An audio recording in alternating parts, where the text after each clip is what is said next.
some of you have already heard this. Maybe we can go through it one more time. But this is Rika Hanninen. She was at the center of our lab in Helsinki in 2017.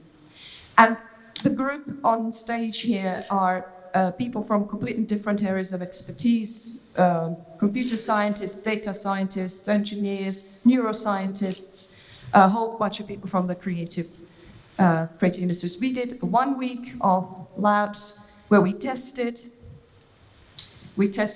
all kinds of new scenarios of technologies with Rika, a blind singer and vocal coach from the Sibelius Institute, Sibelius Academy in Helsinki. Amazingly accomplished person. We placed her at the center of this lab. We said, okay, how can we turn her wonderful ability, how can we amplify what she's able to do, add to her extraordinary abilities? And we said first, what do you need? And she said, well, actually, the first thing I need is I don't know how people feel when I'm singing. I can't see them. And so the first thing we did was something super simple, which was actually just ask the audience, and this was the audience at Slush in Helsinki, opening night, 20,000 people, startups and investors, networking. We thought nobody's going to pay attention to this. Turns out that there was a rush for the stage because we said, who wants to be fitted with a sensor, pulse sensor, just a simple technology, super cheap, to actually be able to communicate to the blind singer and to actually establish a dialogue during the performance. And there was a rock and roll moment. They all went for the stage. We didn't have enough of them. There was like this kind of mass participation. You know how usually you try to do participation, it's like nobody wants to do it. It was amazing. That's just a simple thing. So the technology doesn't have to be complex. But then our neurofeedback team fitted Rika with neurofeedback sensors. And they adapted the system from clinical trials. So this is multidisciplinary space, right? So what they do in clinical trials for people with anxiety attacks, they visualize their brain activity because an anxiety attack starts before the person is conscious of it. And if you can spot the moment, you can start to train to control it. Now, instead of controlling your anxiety attack, they actually set it up to control the musical scale. And for the very first time, people in the lab start to train to control the musical scale, go up and down the musical scale directly from their brain. And it was taking around 2 hours for each person to be able to start to control from the brain the musical scale. And then Rika put the neurofeedback sensor on, and she was able to play instantly. And then the penny dropped in the room because we realized that someone who in the mechanical era was defined as disabled or less able-bodied was now in the era where computer-driven interfaces far more capable than the rest of us, far more talented. And that really allows you to contemplate the future of work, how we design enabling systems, how do we engage people in learning processes.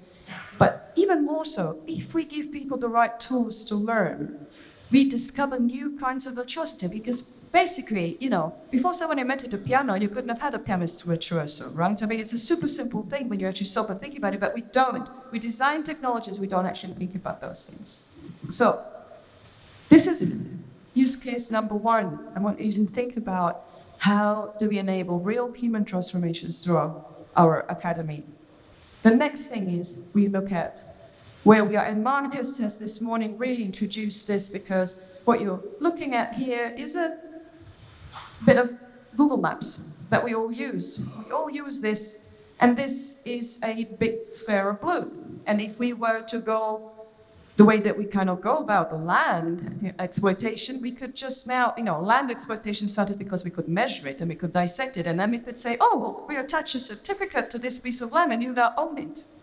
So now we have technologies to dissect this as well. And I'll say, yeah, there's your square over here. You can have this. This is a piece of misinformation. Our mental models are not adjusted to what we need to see there. This is what it actually looks like, that same square pool. What we were looking at there was a beautiful ecosystem of cohabitation of human dwellings, salt pans, it existed for 10 centuries, but huge diversity, one of the most biodiverse areas in Europe. We don't see it because our information systems don't attach value to it. So, if we look at where that is, we are looking at this on Google Maps.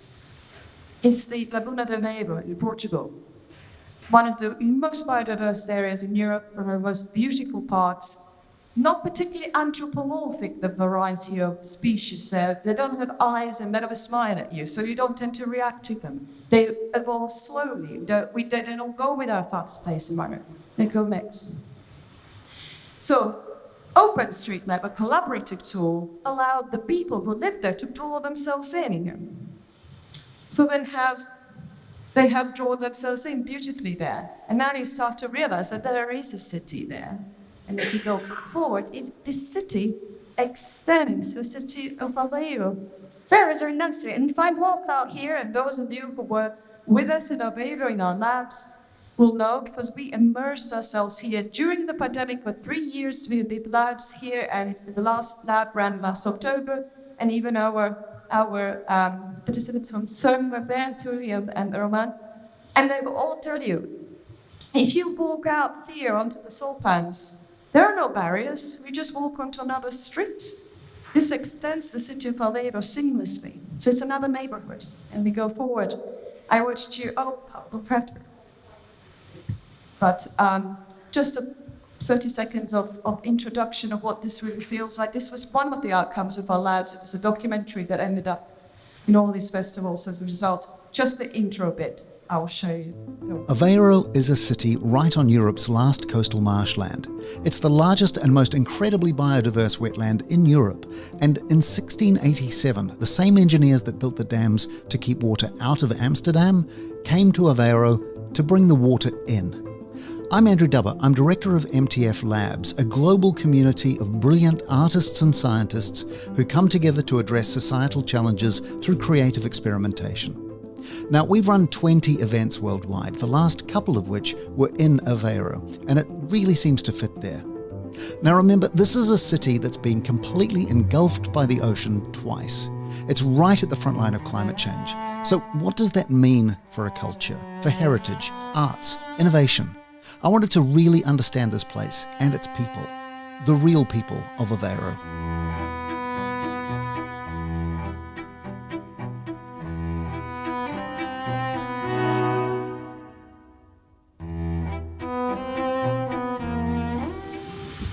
So, us immersing ourselves in the local culture, and just quickly to go through what this means.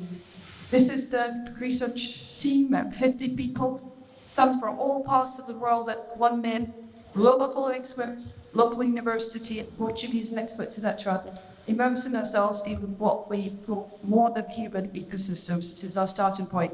And again, a few seconds to just showing how these people work. So this was our starting point in one of our labs, just oceans, so that connects to Marcus. Marcus was actually doing a keynote there.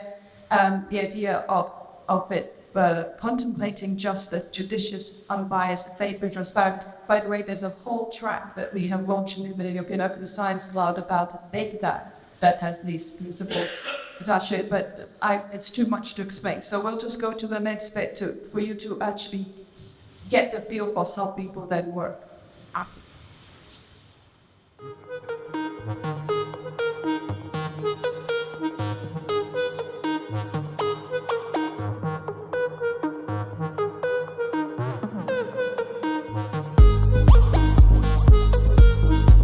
And so we have actually sort of very unique ecosystems here, and they're part of this greater salt marsh system, which actually is, you know, biodiversity-wise very important. There are well over 1,000 species recorded just in this lagoon here.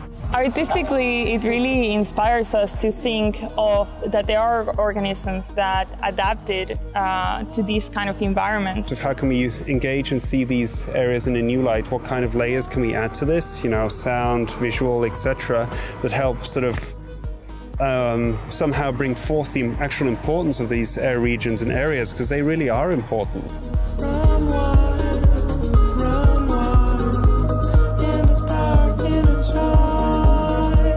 So inadvertently, I apparently posed a challenge in one of the sessions the first day, when I asked if people here could make me feel the sound of the ocean.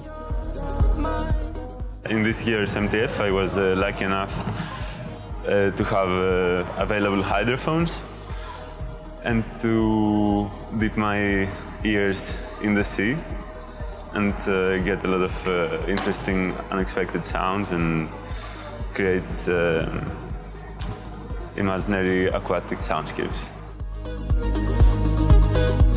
Nós fomos bombardeados com informação sobre o oceano e então foi algo também que eu nunca explorei literalmente, nunca explorei no meu trabalho como tema central e achei que era uma boa oportunidade de explorar como a água, como meio de reprodução de som pode alterar o som, como é que se percepciona e processa diferentes fontes sonoras neste meio. E neste momento sei o objeto, sei que quero trabalhar com vozes e água, ou outras fontes de som acústico e água, a dar-me o luxo de poder explorar, que acho que é importante acontecer aqui também. Great. Good to know. So I'll just run you through some of these bits. So this is room next there, where the English should be immersive. But with technologies that were used for measuring the sound in the water, and they're actually used to measure the rate of glacier melting by the British Oceanographic Society. So we're talking about serious storms that were clean used here then for artistic interpretation. I mean, we have an enormous amount of projects that come out of this, but way too many to miss it. But I just wanted to show you a way to learn that's entirely immersive, multidisciplinary, all about co-creating together across disciplines with a complete level playing field. And the reason why we do that is because we practice this idea of radical inclusion, which focuses on where we converge. And when we focus on where we converge, that means that all the different disciplines are focused with their area of knowledge that they apply to the task. And when we go to working together, this is she was Satranaya. She's an oceanographer who has done breakthrough work in visualization of the oceans that helps us track the species and the picture of species in the oceans. And she beamed in through our satellites from the remote connection.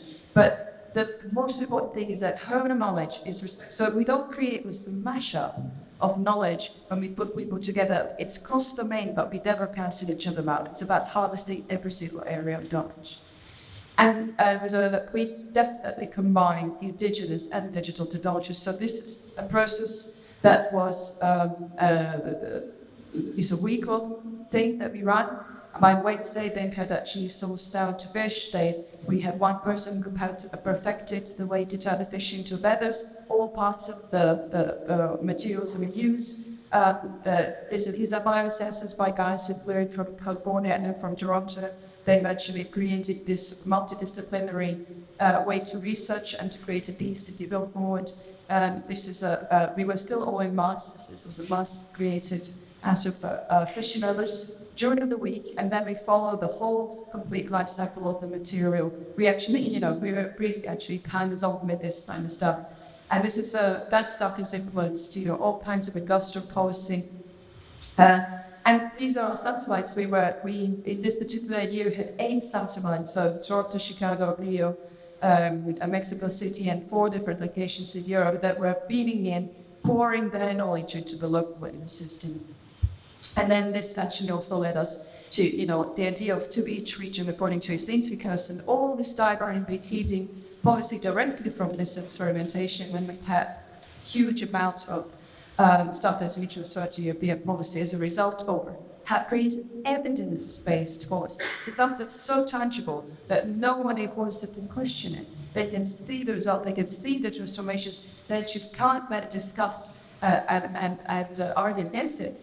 So if I show you what has emerged out of that, is, for example, me working with the Committee of the Regions to create this model together with, brought together the Committee of the Regions, Interreg Europe and cohesion funds for the very first time, concatenate instruments, so proposing NEB Labs, and this is where your lighthouses can really come into this.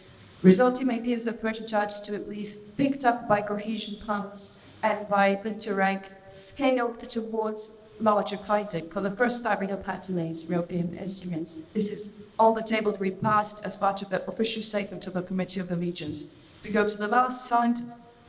The idea is to have 100 labs to 100 features, to roll out across Europe, but you have actually most of your locations there. So this is an injection, an initial spark that will stay from the ground up.